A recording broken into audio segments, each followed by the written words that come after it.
ओम शांति। 1 अगस्त की मुरली है, प्रातः मुरली ओम शांति अव्यक्त बाप दादा की रिवाइज मुरली है 24/2/88 की मधुबन से। वरदाता से प्राप्त हुए वरदानों को वृद्धि में लाने की विधि। आज की मुरली का टाइटल है वरदाता से प्राप्त हुए वरदानों को वृद्धि में लाने की विधि। आज बाप दादा अपने रूहानी चात्रक बच्चों को देख रहे हैं। हर एक बच्चा बाप से सुनने के, मिलने के और साथ साथ बाप के समान बनने के चात्रक हैं। सुनने से जन्म जन्मांतर की प्यास मिट जाती है। ज्ञान अमृत प्यासी आत्माओं को तृप्त आत्मा बना देता है। सुनते सुनते आत्माएं भी बाप समान ज्ञान स्वरूप बन जाती हैं। वाह, यह कहे कि ज्ञान मुरली सुनते सुनते स्वयं भी मुरलीधर बच्चे बन जाते हैं। रूहानी मिलन मनाते बाप के स्नेह में समा जाते हैं। मिलन मनाते लवलीन मग्न स्थिति वाले बन जाते हैं। मिलन मनाते एक बाप दूसरा न कोई, इस अनुभूति में समाये हुए रहते हैं। मिलन मनाते निर्विघ्न सदा बाप के संग के रंग में लाल बन जाते हैं। जब ऐसे समाये हुए वह स्नेह में लवलीन बन जाते हैं तो क्या आश रहती है बाप समान बनने की। तो बाप के हर कदम पर कदम रखने वाले अर्थात बाप समान बनने वाले, जैसे बाप का सदा सर्वशक्तिवान स्वरूप है, ऐसे बच्चे भी सदा मास्टर सर्वशक्तिवान स्वरूप बन जाते हैं। जो बाप का स्वरूप है सदा शक्तिशाली है, सदा लाइट, ऐसे समान बन जाते हैं। समान बनने की विशेष बातें जानते हो ना। किन किन बातों में बाप समान बनना है, बन रहे हो और बने भी हो। तो जैसा बाप का नाम, बच्चों का भी वही नाम है, विश्व कल्याणकारी, यही नाम है ना आप सबका। जो बाप का रूप वही बच्चों का रूप, जो बाप का नाम वही बच्चों का नाम, जो बाप के गुण वह बच्चों के गुण। बाप के हर गुण को धारण करने वाले ही बाप समान बनते हैं। जो बाप का कार्य वह बच्चों का कार्य, सब बातों में बाप समान बनना है। लक्ष्य तो सभी का वही है ना। सम्मुख रहने वाले नहीं लेकिन समान बनने वाले हैं। इसको कहा ही जाता है फॉलो फादर, इसको ही कहा जाता है फॉलो फादर। तो अपने को चेक करो, सब बातों में कहाँ तक बाप समान बने। समान बनने का वरदान आदि से बाप ने बच्चों को दिया है। आदि का वरदान है सर्वशक्तियों से संपन्न भव। लौकिक जीवन में बाप व गुरु वरदान देते, धनवान भव, पुत्रवान भव, बड़ी आयु भव या सुखी भव का वरदान देते। वरदाता ने क्या वरदान दिया? सदा ज्ञान धन शक्तियों के धन से संपन्न भव। यही ब्राह्मण जीवन का खजाना है। सब जब से ब्राह्मण जन्म लिया है ना, तब से संगम युग की स्थापना के कार्य में अंत तक जीना अर्थात बड़ी आयु भव। बीच में अगर ब्राह्मण जीवन से निकल पुराने संस्कारों या पुराने संसार में चले जाते हैं ना, तो इसको कहा जाता है जन्म लिया लेकिन छोटी आयु वाले। क्योंकि ब्राह्मण जीवन में से मर गए। कोई ऐसे भी होते हैं जो कोमा में चले जाते हैं, होते हुए भी ना के बराबर होते हैं, और कभी कभी जाग भी जाते हैं, लेकिन वह जिंदा होना भी मरने के समान ही होता है। तो बड़ी आयु भव अर्थात सदा आदि से अंत तक ब्राह्मण जीवन व श्रेष्ठ दिव्य जीवन की सर्व प्राप्तियों में जीना। बड़ी आयु के साथ साथ निरोगी भव का भी वरदान आवश्यक है। अगर आयु बड़ी है लेकिन माया की व्याधि बार बार कमजोर बना देती है, तो वो जीना भी जीना नहीं है। तो बड़ी आयु भव अर्थात सदा आदि से अंत तक ब्राह्मण जीवन व श्रेष्ठ दिव्य जीवन की सर्व प्राप्तियों में जीना। बड़ी आयु के साथ साथ फिर निरोगी भव का भी वरदान आवश्यक है। अगर आयु बड़ी है लेकिन माया की व्याधि बार बार कमजोर बना देती है, तो वो जीना भी जीना नहीं है। तो बड़ी आयु भव के साथ साथ सदा तंदुरुस्त रहना अर्थात निर्विघ्न रहना, बार बार उलझन में व दिल शिकस्त की स्थिति के बिस्तर के हवाले नहीं होना है। जो कोई बीमार होता है तो बिस्तर के हवाले होता है ना, तो छोटी छोटी उलझन तो चलते फिरते भी खत्म कर देते हैं, लेकिन जब कोई बड़ी समस्या आ जाती है तो उलझन में आ जाते हैं, दिल शिकस्त बन जाते हो। मन की हालत क्या होती है, जैसे शरीर बिस्तरे के हवाले होता है ना, तो कोई दिल नहीं होती है उठने की, चलने की व खाने पीने की कोई दिल नहीं होती है। ऐसे यहाँ भी योग में बैठेंगे तो भी दिल नहीं लगेगी, ज्ञान भी सुनेंगे तो दिल से नहीं सुनेंगे, सेवा भी दिल से नहीं करेंगे, दिखावे से व डर से लोक लाज से करेंगे। इसको सदा तंदुरुस्त जीवन नहीं कहेंगे। तो बड़ी आयु भव अर्थात निरोगी भव इसको कहा जाता है। पुत्रवान भव व संतान भव, आपके संतान है, 2-4 बच्चे नहीं पैदा किए, संतान भव का वरदान भी है ना, तो 2-4 बच्चों का वरदान नहीं मिलता है, लेकिन जब बाप समान मास्टर रचयिता के स्टेज पर स्थित हो तब तो यह सब अपनी रचना लगती है ना। बेहद के मास्टर रचयिता बनना यह बेहद का पुत्रवान भव संतान भव हो जाता है। हद के नहीं कि जो 2-4 जिज्ञासु हमने बनाए हम यह मेरे हैं, नहीं। मास्टर रचता की स्टेज बेहद की स्टेज है। किसी भी आत्मा को व प्रकृति के तत्वों को भी अपनी रचना समझकर विश्व कल्याणकारी स्थिति से हर एक के प्रति कल्याण की शुभ भावना शुभ कामना रहती है। रचना की रचना प्रति यह भावनाएं रहती हैं। तो बाबा कहते हैं जब बेहद के मास्टर रचयिता बन जाते हो तो कोई हद की आकर्षण आकर्षित नहीं करेगी। सदा अपने को कहाँ खड़ा हुआ देखेंगे, जैसे वृक्ष का रचता बीज, जब वृक्ष की अंतिम स्टेज आती है तो वह बीज ऊपर में आ जाता है ना, तो ऐसे बेहद के मास्टर रचयिता सदा अपने को इस कल्प वृक्ष के ऊपर खड़ा हुआ अनुभव करेंगे। बाप के साथ साथ वृक्ष के ऊपर मास्टर बीज रूप बन शक्तियों की, गुणों की, शुभ भावना की, शुभ कामना की, स्नेह की, सहयोग की किरणें फैलाएंगे। जैसे सूर्य ऊंचा रहता है तो सारे विश्व में स्वतः ही किरणें फैलती है ना, ऐसे मास्टर रचयिता मास्टर बीज रूप बन सारे वृक्ष को किरणें व पानी दे सकते हो। तो कितनी संतान हुई, सारा विश्व आपकी रचना हो गई ना, तो मास्टर रचता भव इसको कहते हैं पुत्रवान भव। तो कितने वरदान हैं, इसको ही कहा जाता है बाप समान बनना। जन्मते ही यह सब वरदान हर एक ब्राह्मण आत्मा को बाप ने दे दिया है। वरदान मिलते हैं ना, वह अभी मिलने हैं। जब कोई भी वरदान किसी को मिलता है तो वरदान के साथ साथ वरदान को कार्य में लगाने की विधि भी सुनाई जाती है। अगर वह विधि नहीं अपनाते तो वरदान का लाभ ही नहीं ले सकते हैं। तो वरदान तो सभी को मिला हुआ है, लेकिन हर एक वरदान को विधि से वृद्धि को प्राप्त कर सकते हैं। तो वृद्धि कैसे प्राप्त कर सकते हैं, उसकी विधि सबसे सहज और सबसे श्रेष्ठ यही है कि जैसा समय उस प्रमाण वरदान स्मृति में आए, और स्मृति में आने से समर्थ बन जाएंगे और सिद्धि स्वरूप बन जाएंगे। जितना समय प्रमाण कार्य में लगाएंगे उतना वरदान वृद्धि को प्राप्त करता रहेगा, अर्थात सदा वरदान का फल अनुभव करते रहेंगे। इतने श्रेष्ठ शक्तिशाली वरदान मिले हुए, न सिर्फ अपने प्रति कार्य में लगाए फल प्राप्त कर सकते हो, लेकिन अन्य आत्माओं को भी वरदाता बाप से वरदान प्राप्त कराने के योग्य बना सकते हो।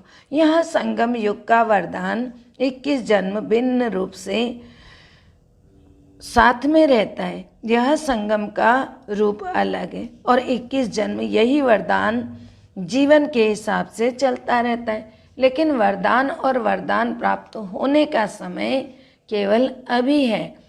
यह तो चेक करो कि सर्व वरदान कार्य में लगाते सहज आगे बढ़ते रहे हो, सहज आगे बढ़ रहे हो, यह चेक करो।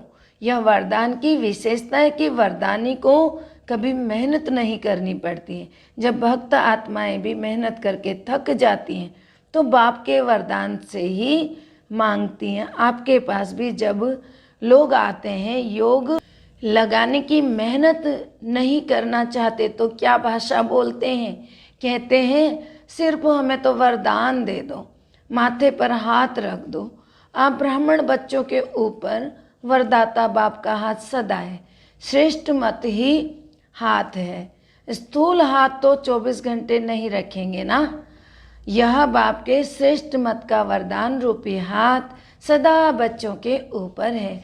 अमृत वेले से लेकर रात को सोने तक हर श्वास के लिए, हर संकल्प के लिए, हर कर्म के लिए श्रेष्ठ मत का हाथ है ही है।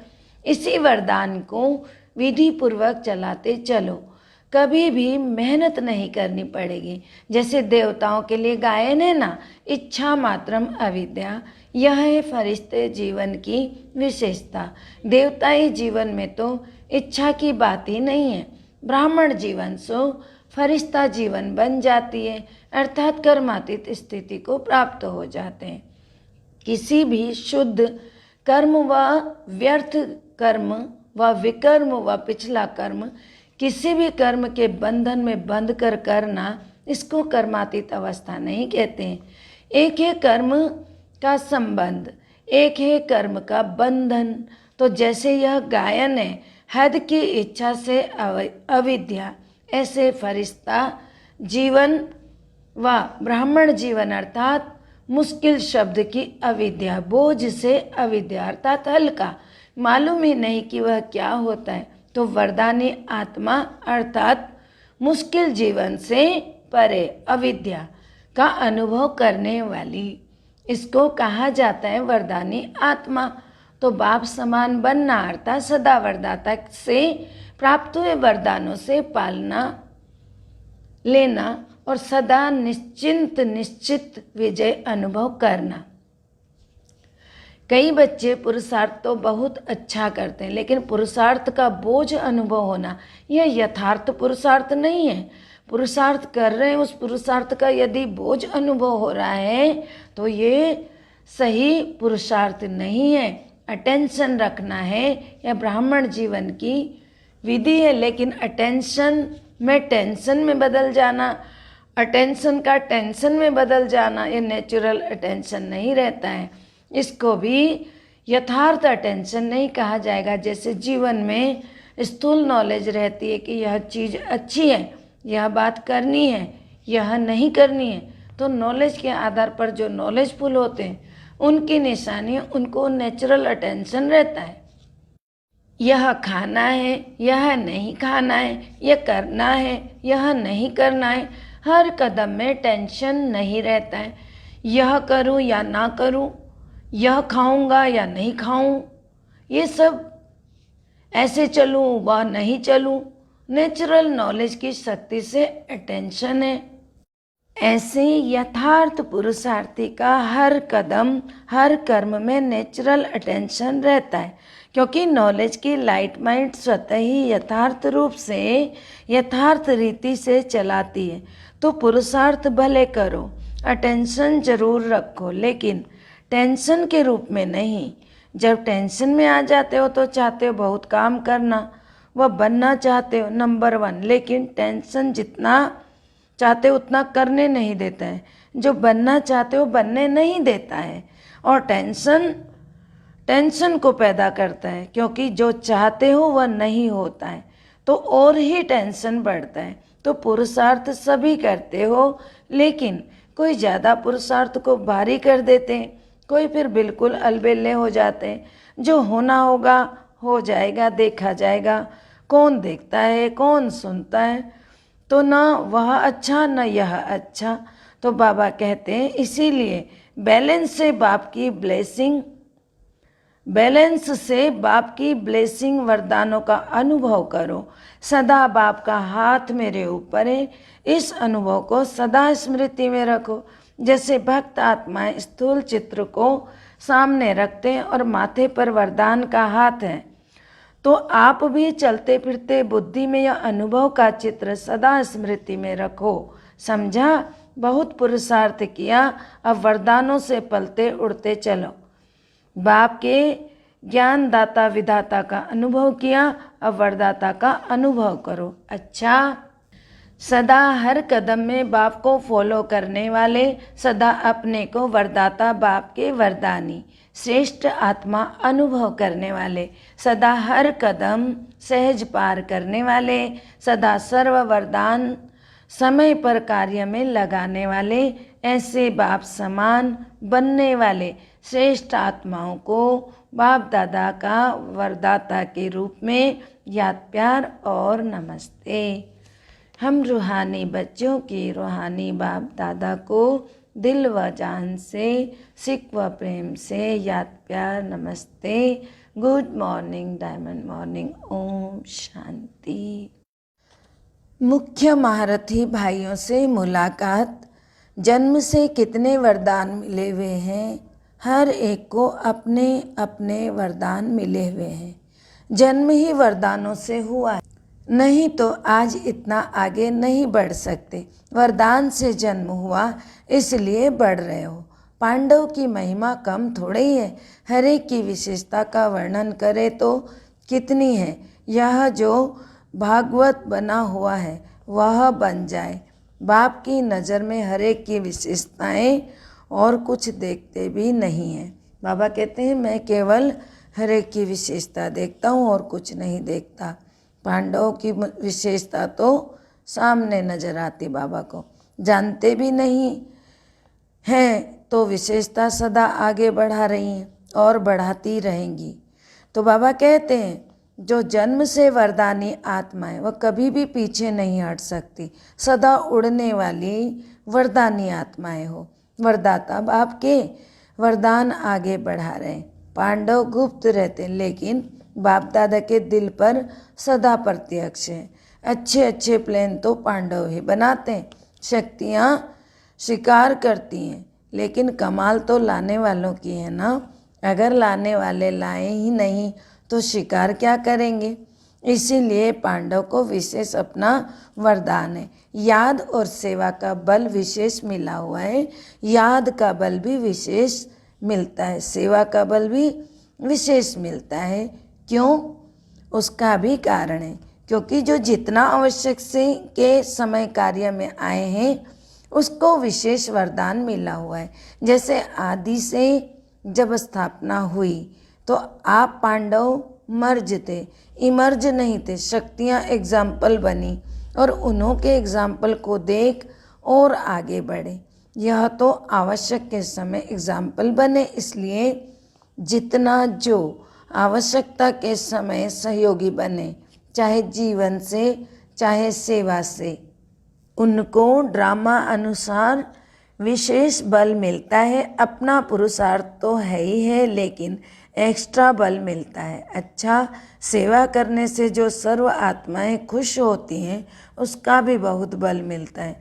जो अनुभवी आत्माएं हैं उन्हों के सेवा की आवश्यकता है, क्योंकि जिन्होंने साकार में पालना ली है उन्हों को देखकर के सदा बाप ही याद आता है। कभी भी आप लोग दादियाँ कहाँ जाएंगी तो विशेष क्या पूछेंगे? चरित्र सुनाओ, कोई बाप की बातें सुनाओ, तो विशेषता है ना। इसीलिए सेवा की विशेषता का वरदान मिला हुआ है। चाहे स्टेज पर चाहे खड़े होकर भाषण ना भी करो, लेकिन यह सबसे बड़ा भाषण है। चरित्र सुनाकर चरित्रवान बनने की प्रेरणा देना, यह सबसे बड़ी सेवा है।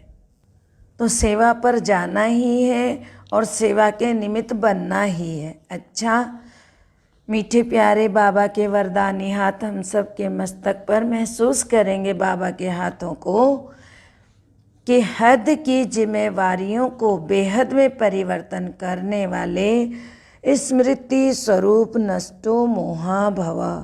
हद की जिम्मेवारियों को बेहद में परिवर्तन करने वाले स्मृति स्वरूप नष्टो मोहा भवा। अर्थ है नष्टो मोहा बनने के लिए सिर्फ अपने स्मृति स्वरूप को परिवर्तन करो। मोह तब आता है जब यह स्मृति रहती है कि हम गृहस्थी हैं, हमारा घर हमारा संबंध है। अब इस हद की जिम्मेवारी को बेहद की जिम्मेवारी में परिवर्तन कर दो। बेहद की जिम्मेदारी निभाएंगे तो हद की स्वतः ही पूरी हो जाएगी। लेकिन यदि बेहद की जिम्मेवारी को भूल सिर्फ हद की जिम्मेवारी निभाते हो और उसे ही और ही बिगाड़ देते हो, क्योंकि वह फर्ज मोह का मर्ज हो जाता है। इसलिए अपने स्मृति स्वरूप को परिवर्तन कर नष्टो मोहा बनो। स्लोगन है ऐसी तीव्र उड़ान भरो जो बातों रूपी बादल सेकंड में क्रॉस हो जाए। ऐसे तीव्र उड़ान भरो जो बातों रूपी बादल सेकंड में क्रॉस हो जाए। ओम शांति। सर्व का भला हो, सब सुख पाए, सब परमात्मा से जुड़ जाएं। सर्व का भला हो, सब सुख पाए, सब परमात्मा से जुड़ जाएं। सर्व का भला हो, सब सुख पाए, सब परमात्मा से जुड़ जाएं। अंत समय में अपना जीवन सफल बनाएं, मुक्ति जीवन मुक्ति को पाएं, सबकी मनोकामनाएं पूर्ण हो जाएं। ओम शांति।